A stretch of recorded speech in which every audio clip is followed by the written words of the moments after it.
so annoying. What It happened? was on the back camera. Oh, why does that always happen? I don't know. You look embarrassed. You're live, I think. Am I live? Oh, I have a lav mic now this time around. I am live. Hello, everybody, and happy holidays. Welcome to my 2023 Christmas live chat. It is great to be here. I love doing these things, to be honest with you. I wish I was going to do more. I already see a lot of people have joined in here, which is exciting in the comments. And yeah, got a lot of people already set up, so that is fun. Maybe we could be zooming more. What do you think? I think that's actually not bad. Sorry, just getting it dialed in here a little bit. Yeah, I am just here in my basement. Oh, maybe that's better. Getting a couple things dialed in, more of a like up close and personal feel. Yeah, so I'm just in my basement here on the Magnetowan River. And I guess it's a basement. It's not really. It's like a big walkout.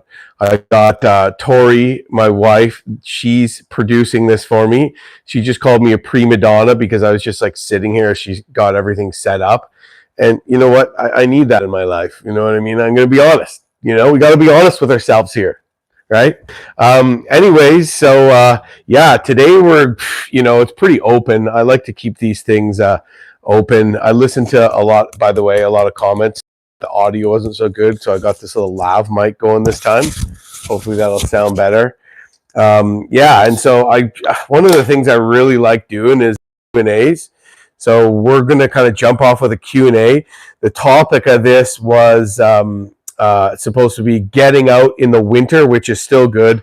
Don't be afraid to ask questions that are, not about getting out in the winter, but I'd love to get into some tips for ice fishing, backcountry ice fishing, just getting out, why get out in winter, why bother, clothing, winter camping, snowshoeing, cross-country skiing, gear if it's too loud. Okay, I don't need to talk so loud. I'm so used to talking loud. Maybe I should put this like here. Hold on, we're just getting things down. What about like here?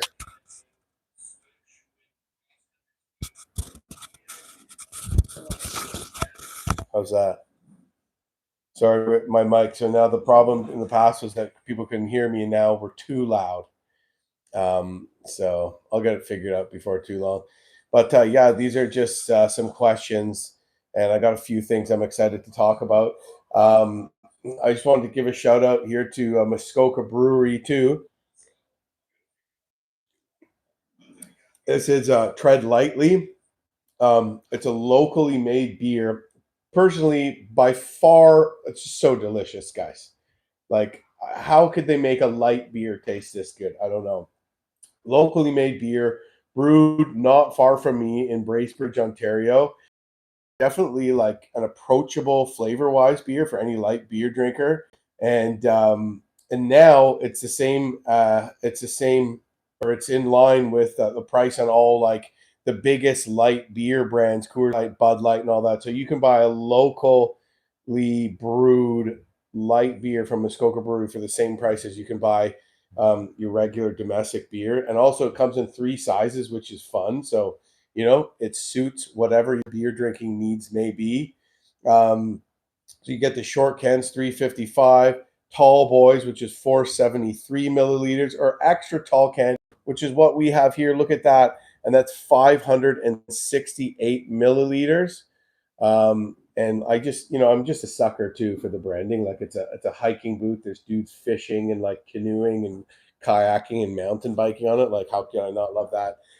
So yeah, give Muskoka Brewery a follow on Instagram at Muskoka Brewery on Instagram and check them out. And if you don't have a Tread Lightly, well, and hopefully if you got one, crack one.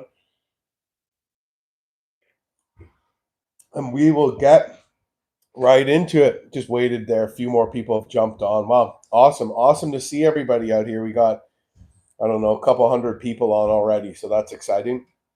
So yeah, maybe we'll start with some questions. Tori, do you want to field some questions?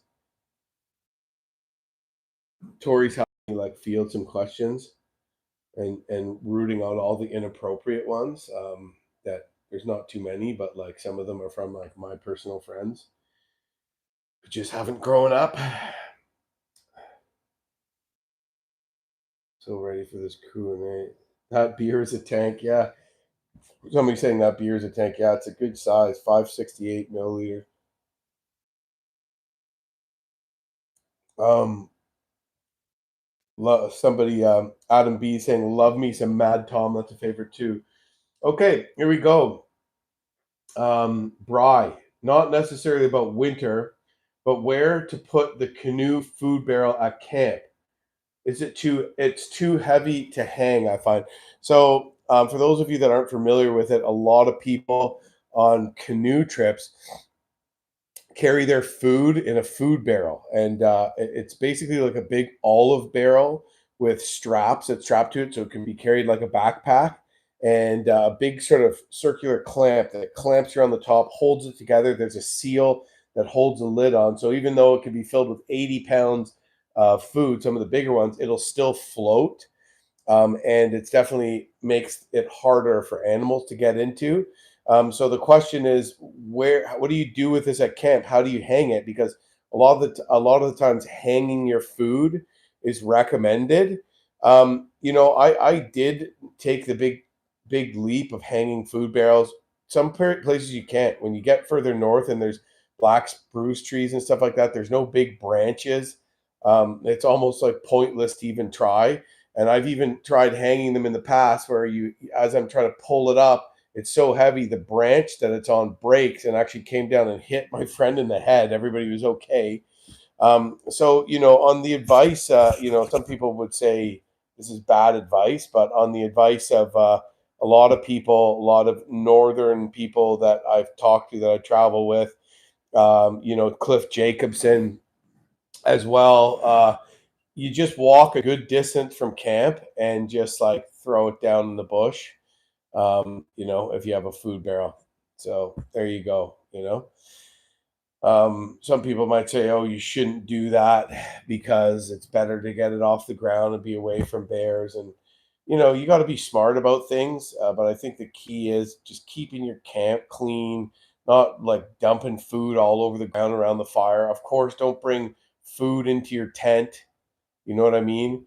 But yeah, technically, like with a food barrel, especially if there's really no place to hang it, just make sure you do it up properly. Trek it back into the bush a good distance or away from camp a good distance, and stash it there. You can clip it to a tree or something like that. And yeah, I personally don't bother hanging my food barrels. Okay, here we go. Serial 8383. How to start with winter camping. I'm an avid backcountry camper with all the lightweight gear, but want to try winter camping, and there's so few options I see to get started. Sleeping bag is only good till -6.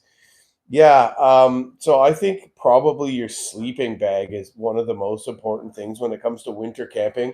I honestly, when I started winter camping, I cold tented. I didn't have a canvas tent with a wood stove.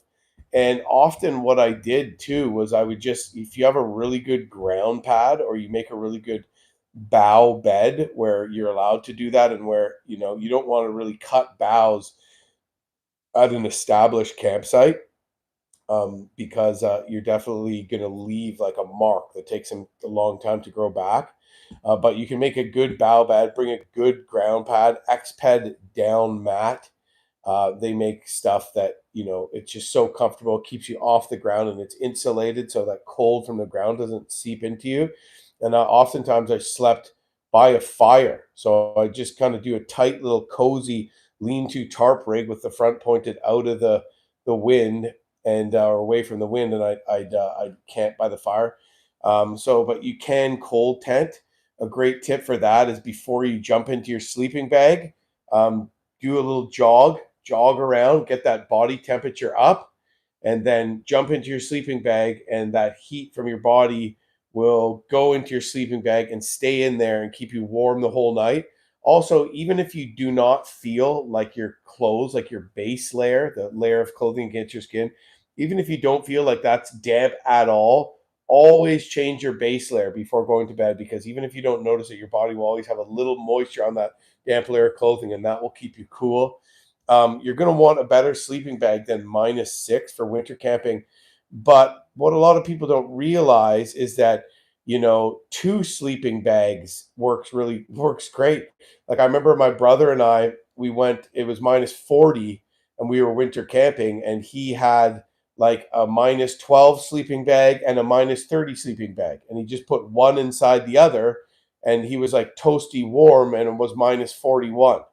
And that's a heck of a lot cheaper than buying a down mountaineering sleeping bag that's probably $900.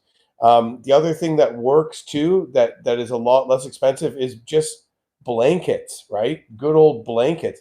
Now, they're not as easy to pack and store, but if you have a -6 sleeping bag and you bring multiple blankets with you as well, and you tuck them inside, drape them over you, you're going to be warm enough, especially if you have a hot tent, or you sleep by the fire. And sleep out there when you're winter camping is definitely important, because if you're too cold, sure, you might not freeze to death, but you're not going to have fun. You're not going to get any sleep, and you're going to get cranky and stuff like that. But just remember that as long as you are camping where there is a source of wood and you have a saw and an axe, I'd recommend learning how to use an axe for sure. But when you're winter camping, having both is pretty important, because up wood and then split it.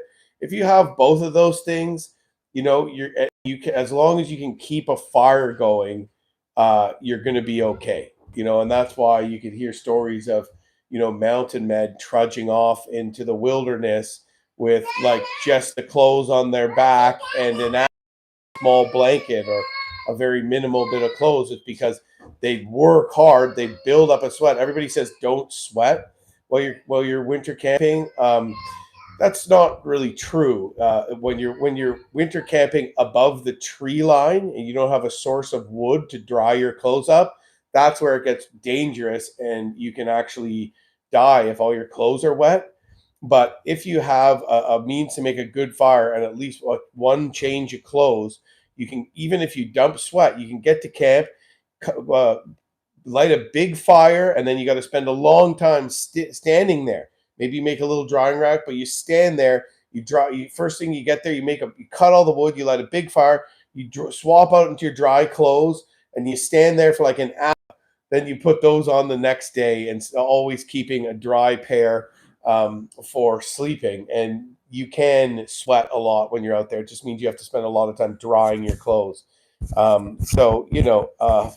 Yeah, I would, getting into winter camping, maybe most people wouldn't do this. Like, literally, I'd take a saw and an axe, a bunch of blankets. I'd buy good ground, my -6 sleeping bag. I'd maybe borrow someone else's sleeping bag, tuck two sleeping bags together, bring a couple blankets.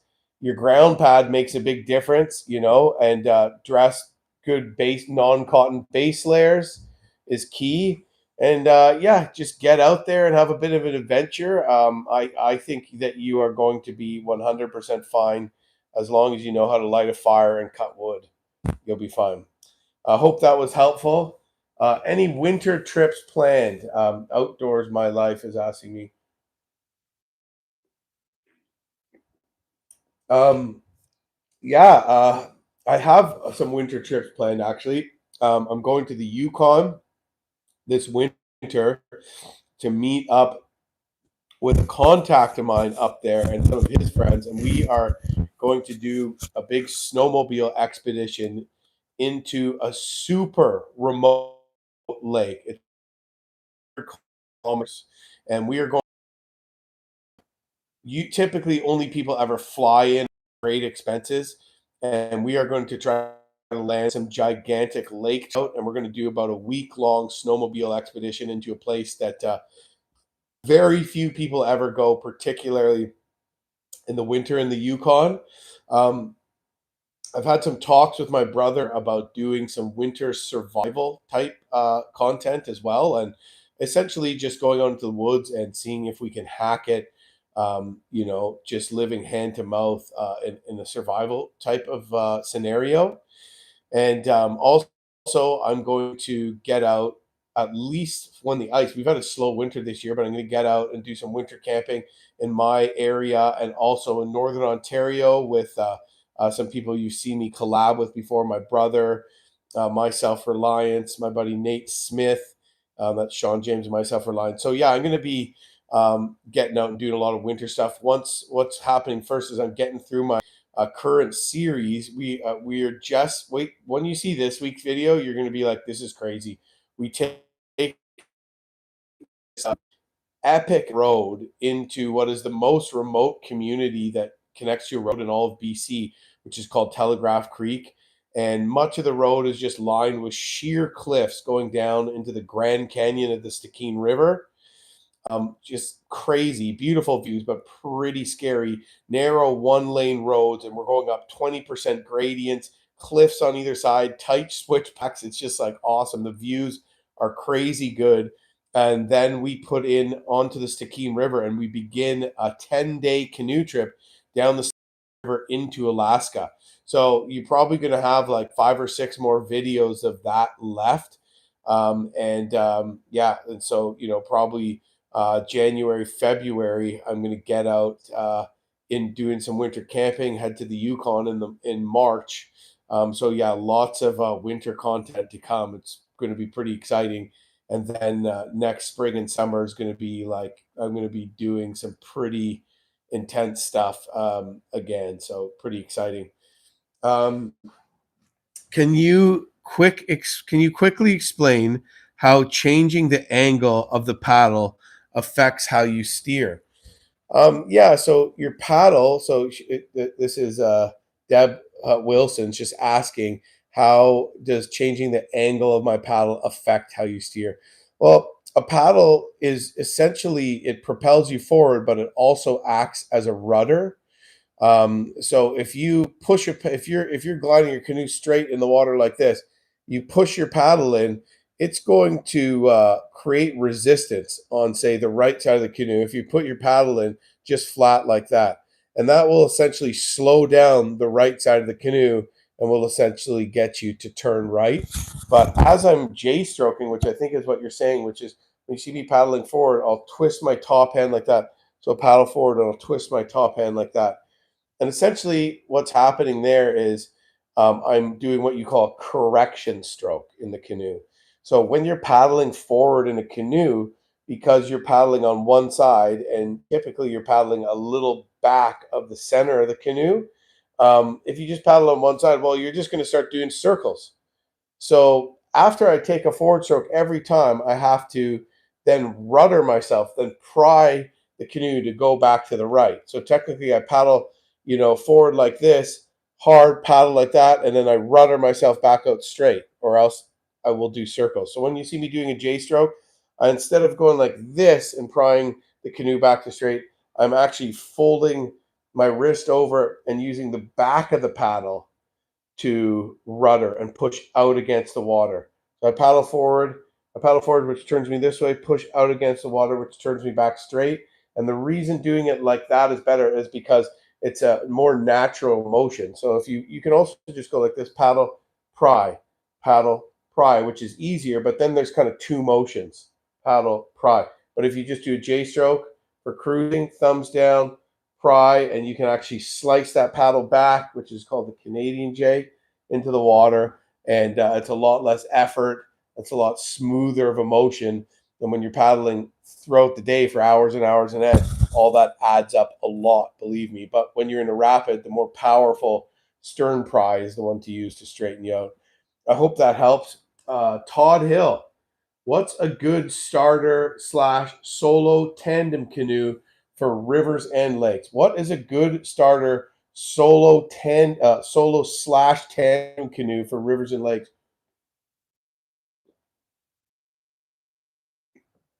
Well, if you want a canoe that's good for rivers and lakes, and if you want a canoe that's also good at holding gear, if you want to get out there and do some canoe tripping, get out into the back country or even front country for a couple of days, and you want to take gear with you, it's tough to beat a prospector.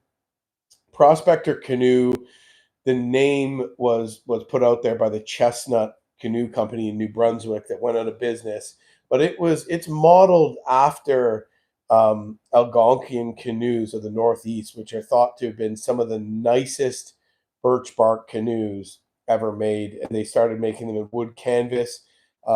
They're good for because they're sort of all around canoe.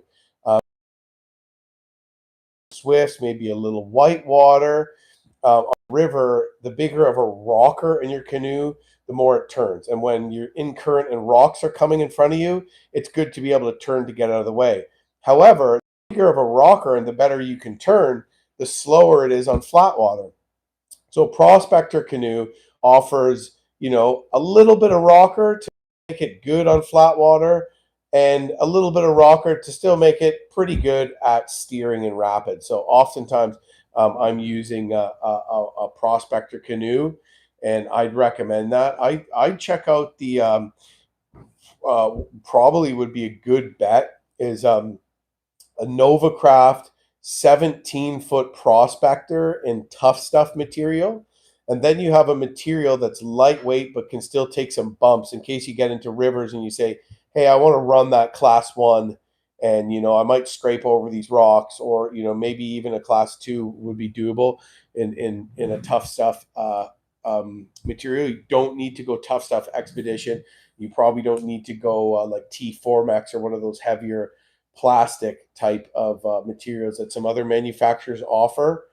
So then, yeah, you would have a guess, and you can paddle two people in a prospector is awesome to solo. That's what you see me soloing rivers like the Plume and the Hart and the Hess and the Urio and one. These are all challenging whitewater rivers.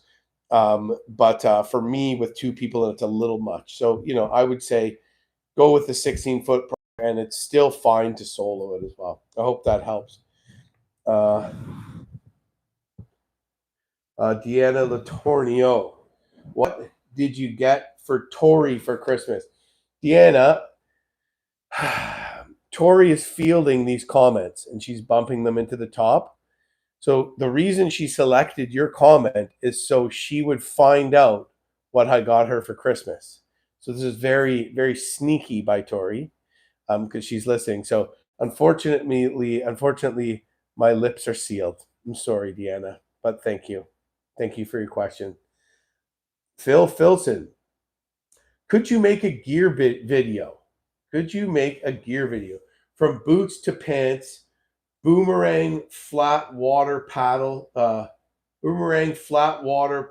to mess kits, how they work, what they do, and why they work, why you use them, your evolution through gear.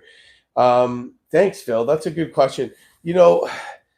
I wonder how many people, like, I know guys like you would be into it, and I think there's definitely a core niche of people that would like it, and it probably wouldn't be too hard to shoot. I think I will. The problem is, like, some of those videos, they're kind of a lot of work to do, and it's kind of like only a smaller group of like people that watch them. So I'd be scared that it would be a lot of time and I might not make any money like through YouTube ad rev. Not that that's all that matters, but it's something I consider doing. So I think the answer is yes, I can make a gear video, and I think I would enjoy making that too. That might be something better to do on a live chat, maybe, though. Maybe I can do a live and then I can just bring all my gear here, put it beside me, and bring it out one by one and explain it all. And then that would stay permanently on my channel. So sorry, just thinking out loud here a bit, but yeah, maybe I'll do a gear live chat if that would be cool. If you'd be interested, and I could take questions on that too. So I guess the answer is yes, I'll do one. I don't know when yet. Thanks for the question. Okay, what else we got? How's the audio working for everybody? My mic says it's working. Real professional, I know. Here, I'll try putting this back here. What's your favorite winter sleeping bag? Amateur Adventures. I think my favorite winter sleeping bag is called the Bison Gore Down by Western Mountaineering. And it is a real beaut. The only thing is, it's like you could literally camp on the top of Mount Everest in this thing. So it ain't cheap, but you get what you pay for. Is it working, hon? It's not the volume of the audio. It's cutting in and out. Oh, it's cutting in and out. Okay, sorry. Apparently, my audio's cutting in and out. We have slight technical difficulty here. Maybe just not use the mic. Okay, I'm gonna See if it's switch. the I'm gonna mic. switch back and not use the mic and see how things are. Ready? Sorry about that. Can everybody hear me now? Okay, hold on, let's see. Okay, check. We're just a little technical difficulty here. Just gonna have a little refreshment.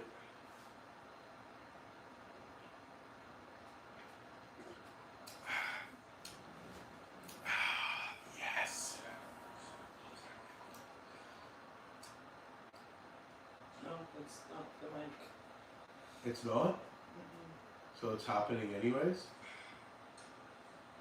Keep talking. Is anybody having issues with audio cutting in and out? Okay, I'll still get to this question. What's your favorite winter camping sleeping bag? So yeah, Bison Gore Down. I love it because literally I use it on my Arctic treks, 36-day solo trip across the Angava Peninsula, 18 days along the sea ice and over Baffin Islands, Cumberland Peninsula from Kikatarju up to Pangnirtung. Serious crazy conditions. The only issue I had with it was that as it was slowly getting damper and damper throughout the trip, I wasn't using. Don't put it there. It's too loud. I wasn't using a liner on some of these trips because, frankly, if you put a sleeping bag liner, back to the guy who asked about the sleeping bag, get a sleeping bag. It only has a sleeping bag. It's good to -6. Putting a liner will increase the R value significantly. And one of the issues with those down bags is if you don't have a liner, more of your, it's good for a sleeping bag to breathe, but more of your moisture over the days will get caught in that down, and it'll cause the down to kind of clump together and freeze, leaving gaps in between, and it just kills your R value. So I did that. I did have that happen to me in Arctic Quebec, but what I did was I just put my big down parka over myself, over my shoulders, over the sleeping bag, and that dealt with that issue. But we're talking about like after being out there for like 25, 26 days.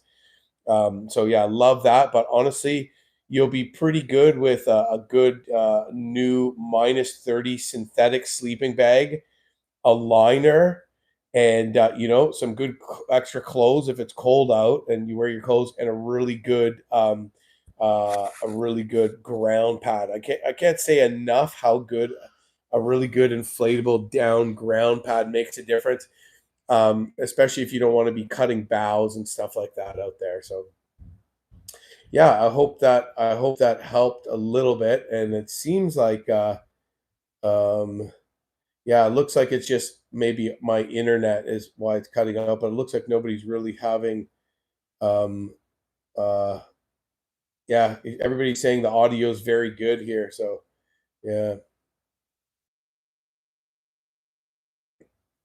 Another good thing about that sleeping bag, the Bison Gore Down by Western Mountaineering, is that it is extremely lightweight for what it is as well. So yeah, big fan of that. A lot of well wishes. A lot of well wishes from people here. Um,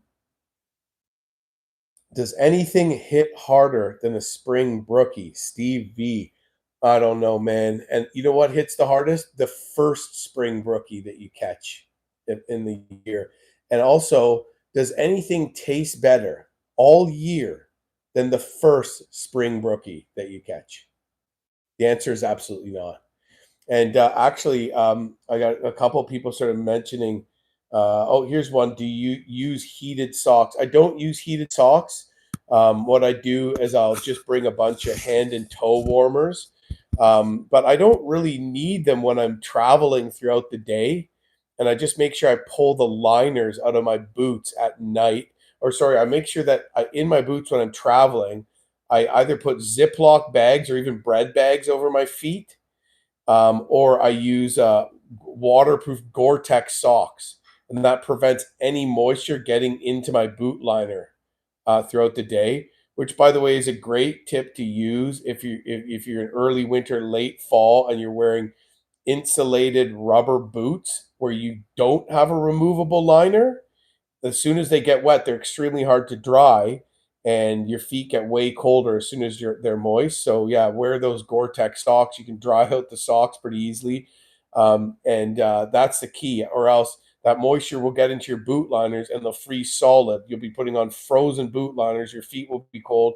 You're gonna have to find a way to dry them out. You might burn them trying to dry them around the fire. So pro tip for sure. And what I do is I bring those toe warmers, like hand and foot warmers. Um, I find I use them like in on hunting season when I'm just sitting there, ice fishing when I'm sitting there, not moving, but also I use them for my kids when I'm winter camping out with my kids. I just swap out hand and toe warmers every 4 hours, just automatically. I order them in boxes by the box, and they're just a game changer for the kids because you just don't have to worry about them at all. But yeah, I was. Oh, here we go. Hi, John Poynton. John Poynton. Hi, Jim. Recommendation of any books of any genre that you find inspiration in. I've a lot of what I've learned about the outdoors is I don't want to say self-taught, but there. My childhood is we had a water access camp and our cottage. As a lot of people call camps or cabins cottages in parts of southern Ontario, and yeah, water access was off grid. We ended up having power when I was still young, but we're on CBs and all that, and I learned a lot through that. My dad and my grandfather built it. I learned a lot through boating, trekking, portaging, paddling into backcountry lakes. But when I really got into whitewater, when I really got into sort of like the next level of sort of expeditionary travel, I really learned a lot of stuff through studying books. But I find that a lot of sort of the people that I get inspired from, that are the best outdoors people, a lot of them have died multiple generations ago. So I feel that, yeah, I feel that some of my the people I get my inspiration from are no longer with us. I look at some of the most hardcore trips that I've ever done. One of my idols was Horace Gowdy. He recently passed away in his mid 90s, but he has a book called Trails to Remember. It's written very matter of factly, and it's about his life growing up and in 1930s Labrador, travel for 3 weeks with a canoe with all their gear in it up the Grand River, which is now called the Churchill. They do a 30-kilometer portage. They're called the Height of Landers. They do a 30K portage, which included portaging up Churchill Falls, which was just insanely steep. And then they'd separate and live, all winter alone, and then travel this entire distance back, towing everything on toboggans before breakup. And then this is how they live. But just the guy was just so badass, right? Like, so that's a good one. There's also you can't always believe everything that you read in a Farley Mowat book, but No Man's River, which I think bridges Never Cry Wolf and People of the Deer. There's some really interesting passages in that one as well. A really big, heavy one that was really sort of academic that I read is called Champlain's Dream. But that one's pretty freaking inspiring, man. Like Champlain is pretty freaking inspiring, and yeah, it also teaches you a lot of other really interesting things. The Voyageurs by Burton, The Klondike by Pierre Burton, Emperor of the North by by what's his name? I just saw him speak the other day. Emperor of the North's a good one, but yeah, and then for Arctic Grail is another good Pierre Burton one as well. But I highly recommend Expedition Canoeing by Cliff Jacobson. Now it's called Canoeing Wild Rivers. And Snow Walker's Companion for winter camping is a good one. But if you really want to learn how to undertake expeditionary wilderness whitewater canoe trips, that is a hard one to beat. However, it does. So yeah, Canoeing Wild Rivers by Cliff Jacobson. Get it? I think I've read it cover to cover probably two or three times, but also just referred back to it almost like a textbook a few times. But it doesn't teach you the actual raw whitewater paddling skills. So for that one, what I really liked was a complete wilderness guide to paddling by Complete Wilderness Guide to Paddling, and it's a story told about whitewater paddling skills through a trip that this group of people did on the Moisey River, I believe, in the early '80s, which really was what put the Moisey on the map for paddlers, for canoeists. That's a really good one. And then Path of the Paddle by Bill Mason. Its photos are black and white, so it's hard to really visualize what the photos are showing. All these moves, eddies in, eddies out, back ferries, all this kind of stuff. So the newer one is called Paddle Your Own Canoe by Gary and Joni McGuffin. And that's one that you can really watch. You can watch the maneuvers, you can see sequential photos, and you can study those, visualize them in your mind a bunch of times, and then get out there and do them. So that's sort of like physical how to plan, how to do the skills. SAS Survival Guide by John Lofty Wiseman is a good one too. That's another one that you can really study because it's important to know survival skills. Compass and mapping skills are other things that are fun and can be fun, can take a bit to wrap your head around, but are important to learn. So that's a good between the history, the excitement, the inspiration I get from some of these, the voyageurs and the coureur de bois, and that old timey stuff, man. That stuff gives me goosebumps to read about and think about. And then the newer stuff, and it also shows, those books also inspire you because it shows what humans can really do. I went through a lot of years in my life where I just thought that like everybody was just way too overly scared of things. And then I realized that no, I'm the one that's not normal. Because I'm not scared of things, but that most people are, right? And they're the ones that are in the norm, whether that's good or not, or whether that's, necessary for them to be scared or not. It is whatever. It's just that most people that in North America or that I run in contact are more scared of things in general than I am. And I think, yeah, I'm cutting you off because I'm tell you something. yeah, You have to go through and find the ones that are highlighted but with color and read those questions because they can't pin them. okay. Highlighted with color. Yeah. I don't know what that means. I don't see that. A bright yellow one or a bright green one. Okay. Yeah. And so, and I think a lot of that, that inspiration that got me that is from reading, what people used to do all the time, what was commonplace at one time. And so I think some of those old books showed me, hey, this kind of stuff, it isn't, everyone was doing this not very long ago. And so, why can't I do it?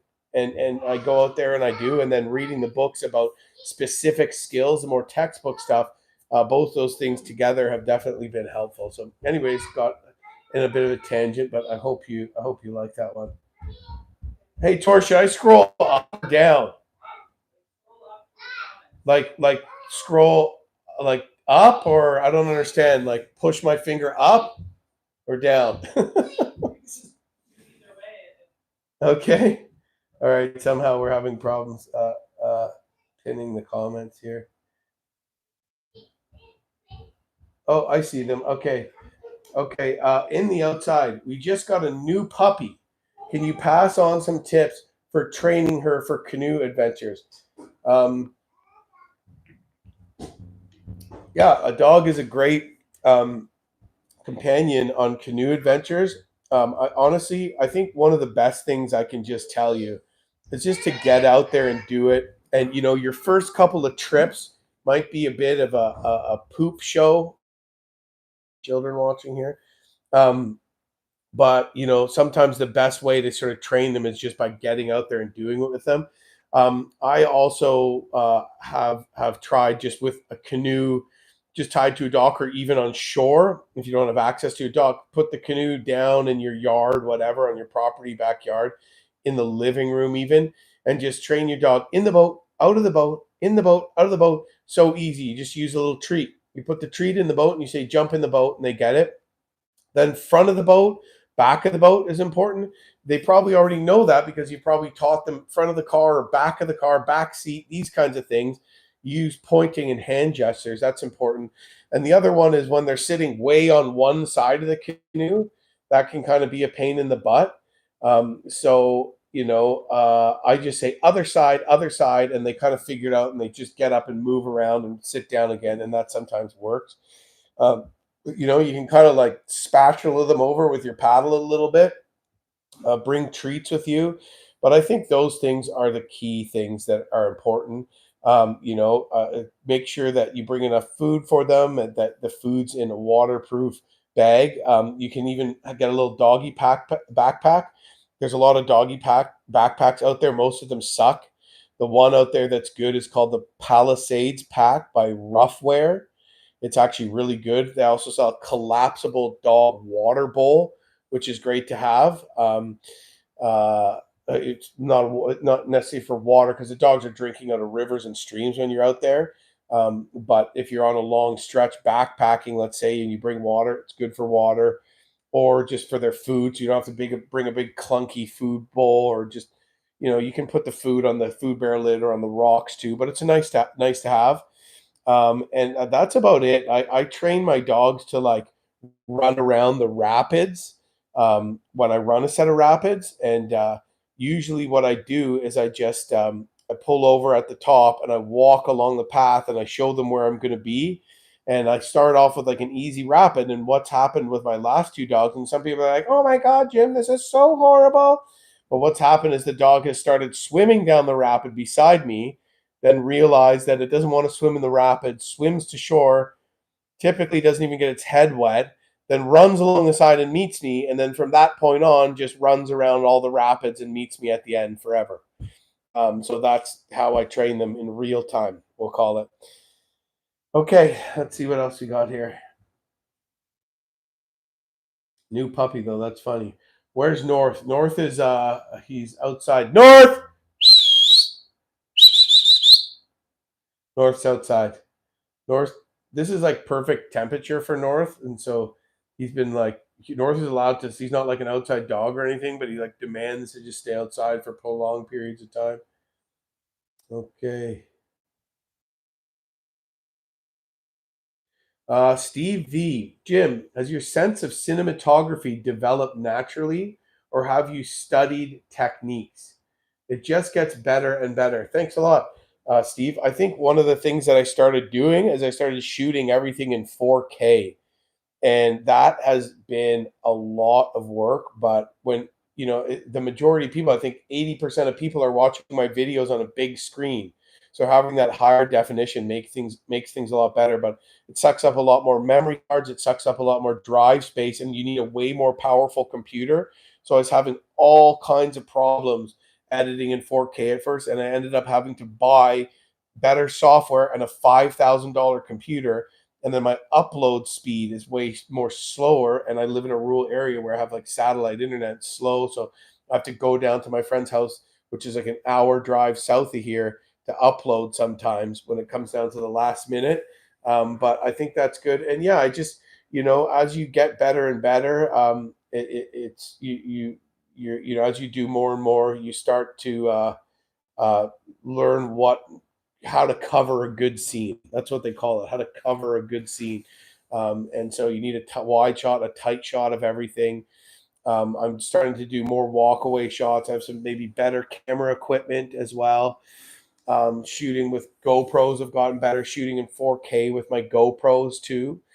So that's all helped. But yeah, I mean, it also depends on how much time I have out there. But I think when I first started stuff before I even had a YouTube channel, it was terrible, terrible. And then I started working with Field and Stream magazine as the field. That's why I got the name Jim Baird Adventurer, because that was just I used to put that on my email tag. Most people put sales or accounting or whatever. I just put adventurer, and that was my emails to Field and Stream, and then they just called my vlog at fieldandstream.com Jim Baird Adventurer, and started sending me all these trips, and they onto a loan, and they gave me this crash course on how to film things better.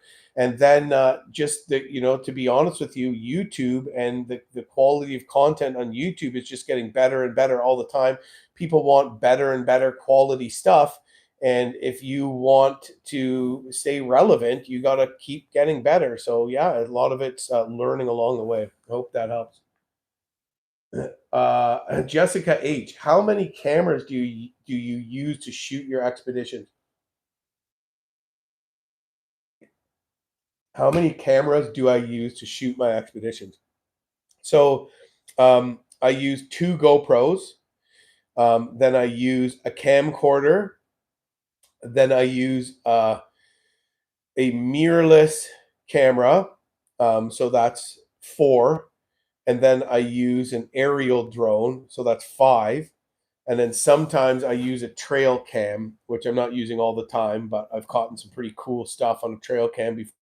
Caught moose on it, deer, lynx. I caught on my trail cam. Caught a wolverine, like head butting a trail cam one time. So that's been pretty cool. So yeah, 2, 4, 5 to 6 cameras I'm using to shoot, and that really really gives you the opportunity to like I'll use the DSLR, the mirrorless when I'm at camp on a tripod, but then when I need to or run and gun style, pull out a camera quickly and zoom in on some wildlife, let's say, or some scenery. I use a smaller camcorder where the picture's not quite as good, but the image stabilization's better and the zoom's better. And then rolling on two GoPros at once, cutting back and forth between them just makes everything more dynamic. And when you edit in those scenery shots, all that, which I wish were I could get them to be a little bit more stable, but a lot of the nature of the trips, I can't film with a tripod in my boat because I'm worried that my canoe's going to dump and I'm going to lose the tripod or have a spray deck on. So a lot of that's just all handheld stuff. And then that drone just also gives you that wide shot perspective, which is pretty cool. So yeah, thanks for that question. Let's see what else we got here.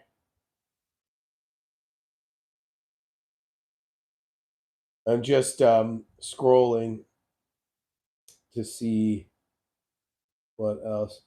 Uh, Sassy, could you give me your favorite drone make and model? Yeah, so I have a DJI Mavic Mini right now, but I haven't figured out what my favorite drone make and model is, because this Mavic Mini, it just like sucks when it's cold out, and I've run into all kinds of problems. Not even when it's like -10 or -30, like when it's like +4, it'll turn on, but it just won't focus, which is super enraging. But I'm using a DJI Mavic Mini now, so I'm gonna have to get a new drone for this winter that has heated batteries.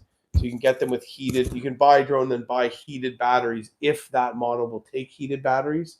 So yeah, I really like the DJI Mavic series and the small drone like a Mini, but I'm definitely looking into something that's going to be a little bit better in the cold. Elizabeth Nichols, I thought the deadly stuff in Australia was bad, but how you sleep a wink in bear country or even where there are polar bears freaks me out.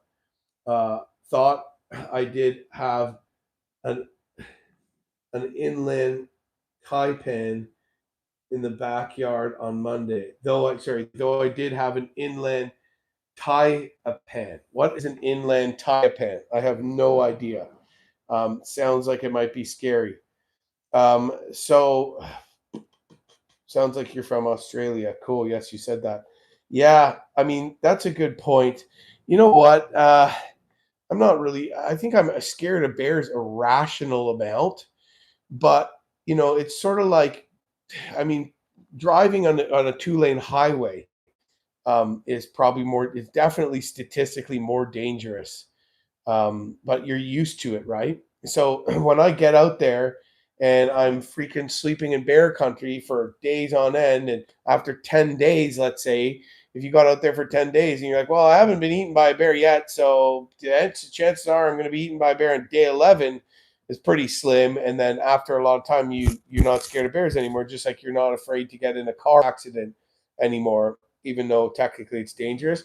And you still wear your seatbelt, you still drive carefully, you have an airbag in your vehicle, right? So I have, I don't camp or walk where I see fresh bear sign. I don't camp by a rotting seal carcass on the Arctic Ocean.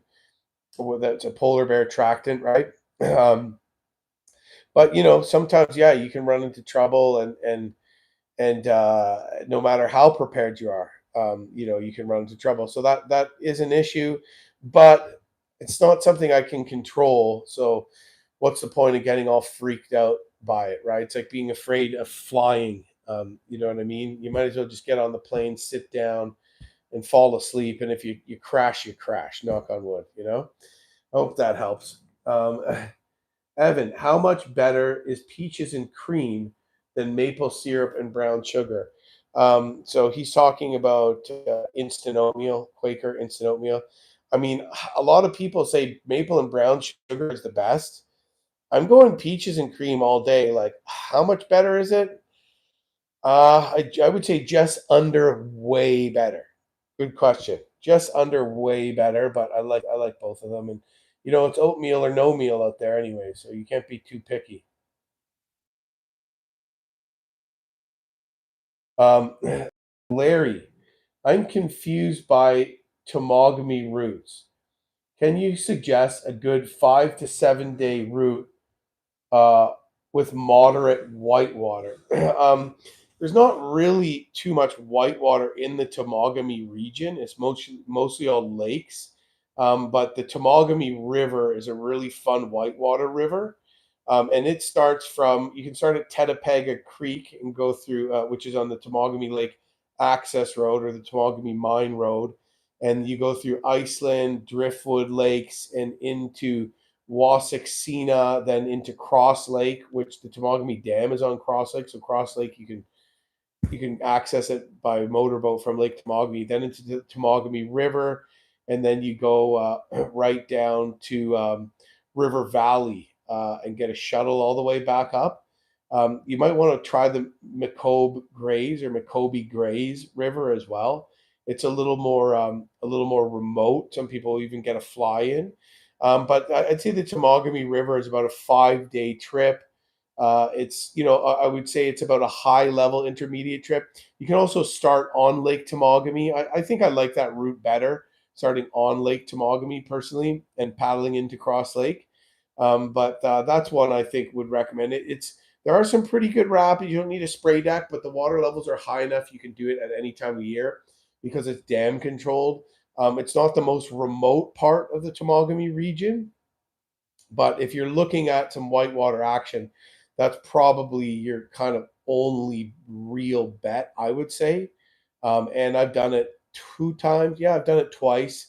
Super, super fun trip. So yeah, I check out the Tomogamy River from Tomogamy Lake access point to River Valley and call Tomogamy Outfitting Company and get them to shuttle your vehicle. Another one that's really fun too is the Lady Evelyn River. And in the spring, that has some like moderate whitewater, like class ones and swifts and stuff like that. That's really fun. Again, you're going to need a shuttle there, but you finish the trip at Lady Evelyn Lake at Mowat Landing. And that is more beautiful than the Tomogamy River. And you can also take a little side trip, more remote too. And in the spring, there's speckled trout in it, and you can do a little side trip and climb Maple Mountain as well. So that would be not really a whitewater trip, but a really sweet trip. Would be the Lady Evelyn River. So check that out. But yeah, call one of the outfitters. Call Eric Fenkel at Tomogamy Outfitting. and he would just love to help fill in those gaps for you, and we'll shuttle your vehicle at a reasonable price as well. So that'd be my suggestion. Voyageur, l'homme de nord, men of the north, the pork eaters. What actions have you and your wife taken to prepare your sons for an accidental swim when paddling? Yeah, so he's asking what actions have we taken to prepare our two sons for an accidental swim. Well, I guess technically just life jackets on them.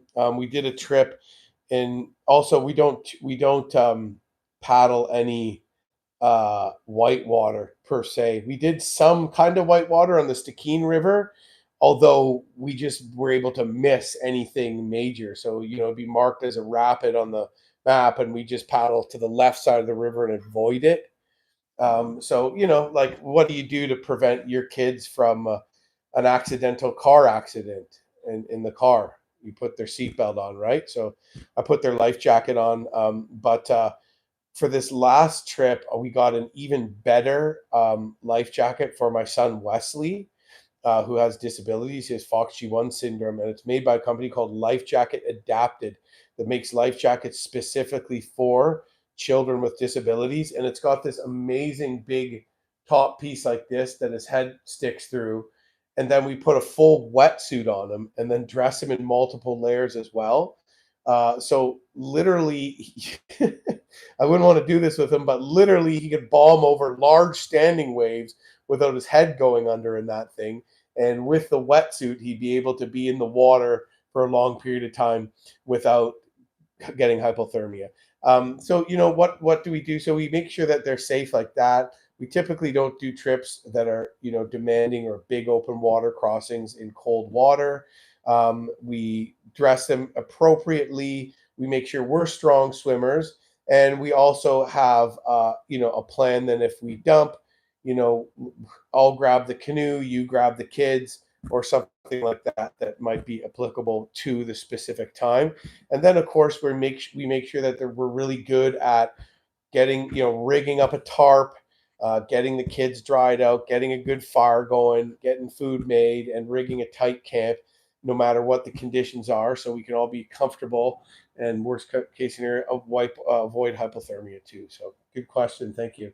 DL Nug, what is one thing you don't leave home on any trip you do? What's one thing I don't leave at home on any trip I do? Uh, I'd say probably a lighter. I guess that's one thing. If I only, geez, it'd be hard if I could only take one lighter or one ferrocerium rod. It's a lot easier to start a fire with a lighter than a ferro rod, although a lighter is a lot more breakable, and it's a lot easier to start a fire with a ferro rod than a bow drill. So I would say probably still say a good Bic lighter. I don't usually take one. I'll buy a pack of them and like the checkout line in Canadian Tire, and just like throw one into each bag that I have, and then the other thing probably would be my multi tool. I really like a good fixed blade sheath knife, however, which really, if you should dump in cold water, lose your canoe in a rapid, let's say, you would really be happy to have that if you're hypothermic and it's cold out, because a big sheath knife, you can chop down a standing dead tree, you could baton down a tree, whittle out the dry center, and get a fire going even in the wettest conditions, where it's going to be hard to do that with a multi-tool. But at the same time, a multi-tool has a ton of uses, right? Taking pots on and off the fire. It's got an awl or a sail sewer on there, which can sew up gear. You got your little saw. You could build survival traps with it. You can measure. You could take fishes out of hooks. You can make other tools with it. You know what I mean? All these kinds of things. So I would say, yeah, my multi tool would probably be the second one on that list. Rebel with an O. What pot set do you use? That's a great question. So I get a ton of questions about my pot set. The answer is I don't know. I got that pot set probably about 22 years ago, 23 years ago. I don't really know what brand it's made by. I haven't been able to find anything like it. The closest I could find was MSR makes some, GSM makes some, but everybody's getting into making these like bowls that are plastic and these things that are kind of meant for cooking over a stove as opposed to a fire. But I really like the versatility of a good pot. It can even be used to dig things and all kinds of dig dirt rocks, all kinds of other things.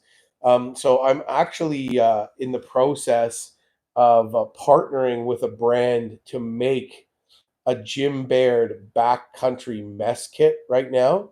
And I'm going to put my own kind of creativity, things I've learned and figured out along the way. But essentially, it's going to be, these pots that you can't freaking buy anywhere else.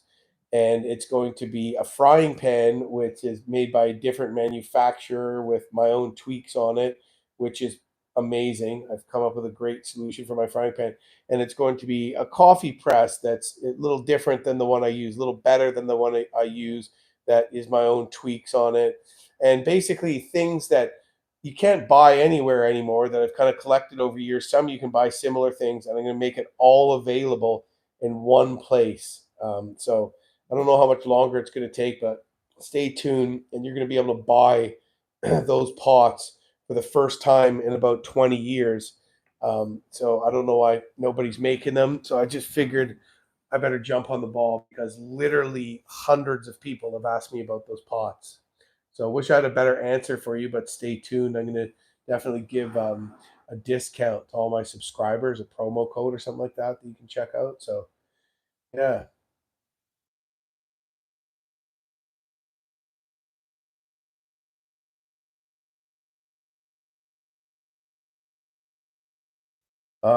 Okay, Adam B, good question. Looking for a better option than a kid's sled for hauling winter camping gear.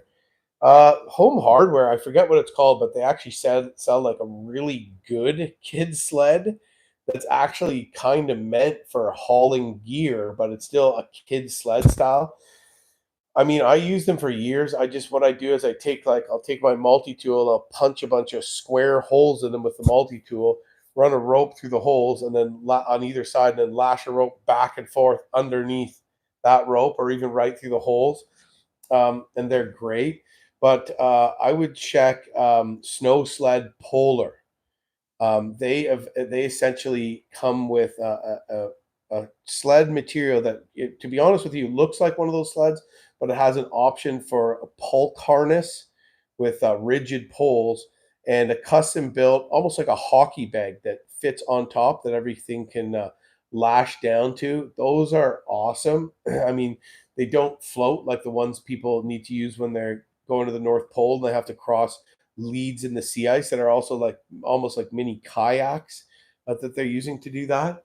But yeah, you can get something really good from Snow Sled Polar for sure. I'd check them out. A huge fan um, of uh, what's it? But the I don't know if you saw my Tomogamy is called Life on the Winter Trail. But Whiskey Jack Outdoor Co. makes really an Anishinaabe word, which is the Ojibwe language, which sounds quite similar. And they are flat bottom and curved up at the top, and you can just lash all kinds of bags down to it like that. They're arguably one of the best things you can use for traveling in wooded country across frozen lake portage trails. And yeah, Whiskey Jack Outdoors Code made mine. And the reason those might be better than the Snow Sled Polar ones, the Snow Sled ones are more meant for traveling in the Arctic, or the Polar Supplies ones. So the traditional style toboggans now, they're made with hot plastics, so they slide better and they can be rolled up and stored. But those are actually made to sink into your snowshoe prints. So you technically break trail for those as you go. Where wider sleds, if you're snowshoeing, could sit in your snowshoe tracks like that, dump over, grind into the ground and really slow you down. So that's a good reason, you know, in the woodlands where there's deep snow. Of course, Lure of the North Outfitters makes similar toboggans like that too. So it depends on what you're doing. For my Arctic trips, I take the more Polk style. And for my trips, for years, I took kids toboggans and the traditional style toboggans that Whiskey Jack Works Co. makes. Here's another question by Deb Wilson: canvas tents versus other tents for winter. Um, so canvas is going to be a little bit heavier, and they do make other tents, like nylon tents and whatnot, for winter camping that can take a wood stove in them. The thing is, though, that because canvas breathes, it doesn't get all iced up on the inside. So if you're cold camping and have a wood stove, oftentimes, you know, you let your wood stove run out and you're sleeping bundled in your sleeping bag at night. Well, all that condensation will really build up and really ice up the ceiling. Then when you get your wood stove running again in the morning, that'll melt and it all kind of drips down on you on everything. And that's one of the reasons why canvas is the best, because it breathes enough to let you know, enough of that condensation escape the tent, and you don't have that issue. However, you know, it's a lot heavier and more expensive as well.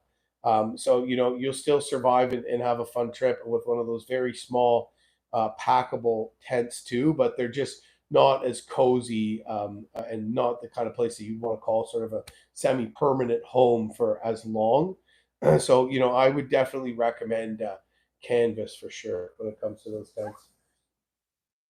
Yeah, I wanted to talk about just you know, ice fishing a little bit. I know in my little promo for this video, I showed myself catching lake trout. That was actually last year because they're not in season yet. Um, what is your preferred cold weather cooking camp fuel?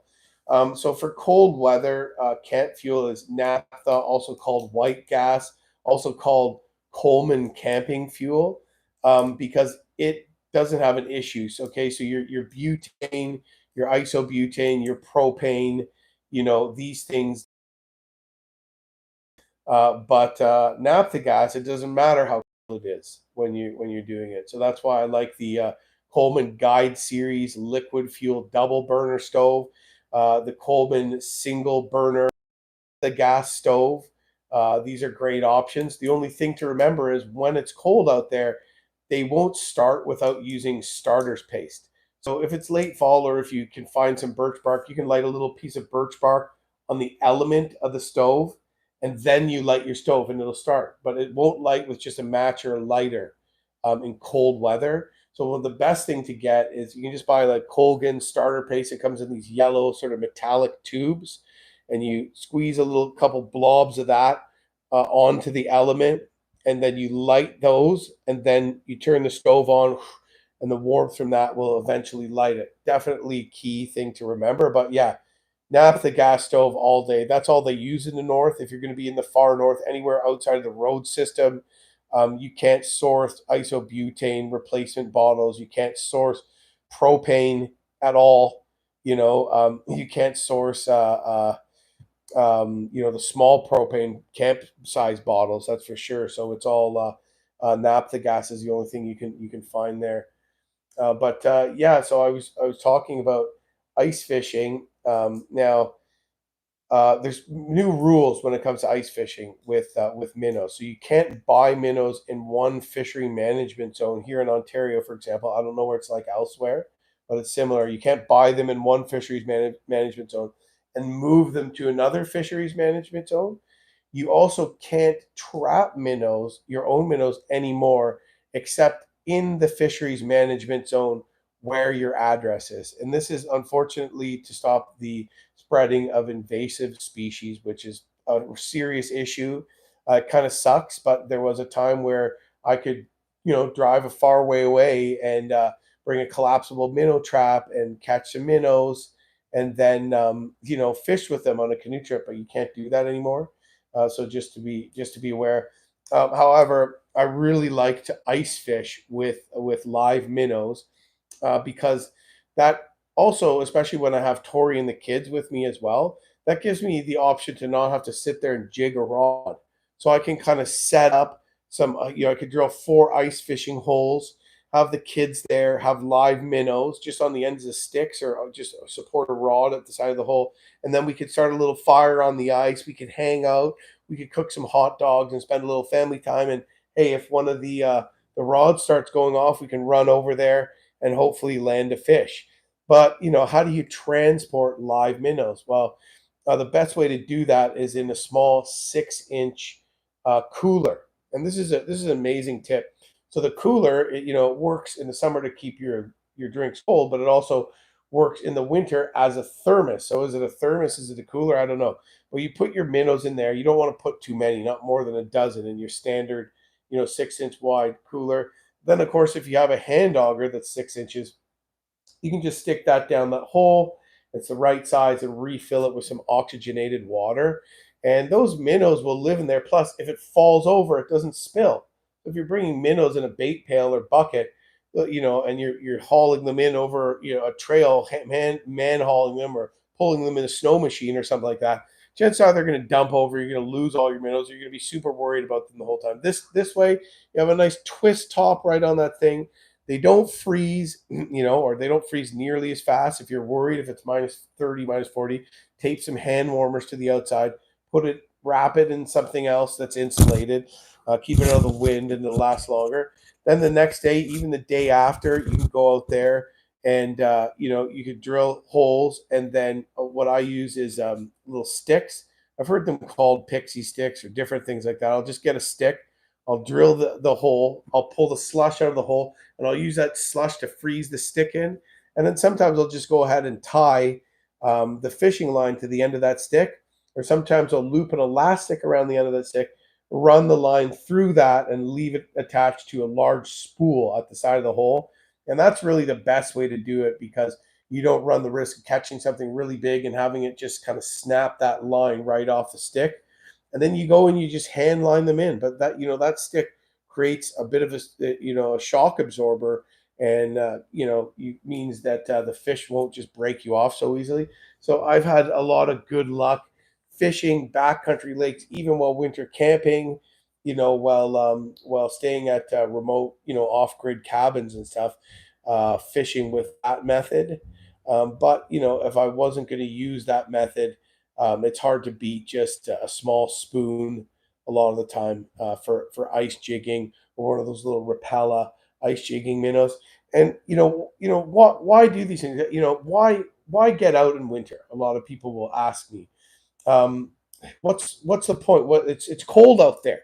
You'll freeze, you'll get wet. There's all these things. What if the ice is unsafe? What if you fall through the ice? A lot of people have these concerns. Well, the other thing that's a big deterrent of winter camping, especially if you have kids, is just the additional amount of gear, and then the additional amount of time you have to spend making sure the kids are dressed and warm. And I'm not just talking about winter camping, just getting out in winter in general. But especially as these winters get on and on, you kind of start to really miss that outdoor time, being there in the sun, even if it's minus 10, minus 20, whatever. If you dress properly for it, somebody, I think it was a old British fell walker that wrote the phrase, "There's no such thing as bad clothing, just bad." Sorry, there's no such thing as just bad weather, just bad clothing. Well, in England, where it's rainy and cold, and sometimes you can feel like the damp cold right in your bones. I mean, it makes a lot of sense, and it's true. So, you do your research. You don't have to bust the bank at buying clothes, but for some reason, doing these hard things makes you way happier. So if you're ever feeling yourself getting the winter blahs or whatever, force yourself to get out there and go ice fishing and go winter camping. And let me tell you, you will turn that frown upside down, because it is awesome. And once you feel like you don't have to be afraid of winter anymore, that winter is actually something you can get out there and embrace, people that don't even like winter that much might actually find themselves looking really forward to it. In fact, Tori and I are just like bummed out because we had all this snow. We had over a foot of snow here. We got the snowmobile fired up. We were talking about what trips we were going to do. or are we going to be able to get on the ice? At this time last year, we would have been on the ice fishing already. Well, the ice isn't safe. I was watching otters swimming in open water just this morning, where there's a little current. It's not safe this year, and we're just like, oh man. Other people are complaining. Other people are saying, oh, this is great, isn't it so warm? But me and Tori are like, man, this sucks. We're not going to be able to get out and do these winter activities that we love doing so much. So, yeah, I've learned to embrace it as much as sometimes you wish that it wasn't -30 and howling wind. But yeah, anyways, I guess I've been here on this live for a little while. Does anybody have any last questions? Um, I think I'm going to. We've covered a good amount here. If anybody wants to shoot me a last question, I'd be happy to answer that. And anything about getting outside in winter. Obviously, if you're new to my YouTube channel, welcome. It's really good to have you as a subscriber. And it would also be great if you check out my Instagram, which is at JB Adventurer, and also Jim Baird Adventurer on Facebook. I post a lot of other little videos and stuff that you can't see on my YouTube channel there too. So you might want to check that out. That's pretty cool. Instagram, a lot of stuff's going on there as well. So yeah, really cool. Other stuff coming out with me as well. So I don't post everything on YouTube. So yeah, I'm gonna have that camping pot set. I'm working on another video. I just put a lot of time into it, and this is going to be a big deal. And it literally took weeks to assemble. And what I did is I went back and I assembled all of my best footage and scanned pictures from my earlier trips in 2005 on the South Nahanni River and the Moisey River and some of these early adventures, and I'm putting it all together into what's going to be one film that's going to show the best of the last 18 years of my adventures, all the best stuff. And I'm going to kind of do some voiceover to sort of tell that story, tell my story throughout that time. So stay tuned for that. That's going to be coming out soon as well. But anyways, yeah, I think that is about it. That the worst is getting out of the sleeping bag in the morning camping. Saying, yeah, when you're winter camping, cold tenting, it is hard to get out of the sleeping bag, but typically you're not really in any danger. It's just uncomfortable, and that's what I love about the hot tenting, is that you know what, in the morning you can kind of you can sleep by the fire, re-stoke the fire if it went out all night, keep some dry kindling, some birch bark there, restoke that fire, and go back in your sleeping bag and don't emerge until it's nice and warm in the tent. Actually, the first time I brought my wife Tori hot tenting, winter camping, she said she thought she actually liked it better than summer camping because there's no bugs and you just have this bastion for comfort. A lot of the time, too, you trek in a good distance and you're setting up as opposed to always traveling every day. A lot of people winter camp and they sort of stay in one spot and then sort of explore out of that area as well. So it gives you time to kind of rig up a nice camp too. And it's just a lot of fun. I'd highly recommend it for anybody who hasn't done it yet. Craig, how do you make it so easy to slay those huge trouts? How do I make it so easy to slay those huge trouts? Oh man, I don't know. I don't consider myself to be, an expert trout fisherman. I love trout fishing, but I think the way I do it, obviously has to do with using the right lure, but using a spinner and the right line. So I'm usually using 6 pound tests, sometimes with a fluorocarbon leader, and I'm using medium light tackle. But I think it just has to do with getting into places where the fishing's better. I don't mind doing a little bit of extra work, and that's actually a lot of the way I got into this kind of stuff and into camping when I was a kid, is getting into these little backcountry lakes that there was no road access to, no cabins on. The only way in there is a portage trail, and those lakes always had way better fishing.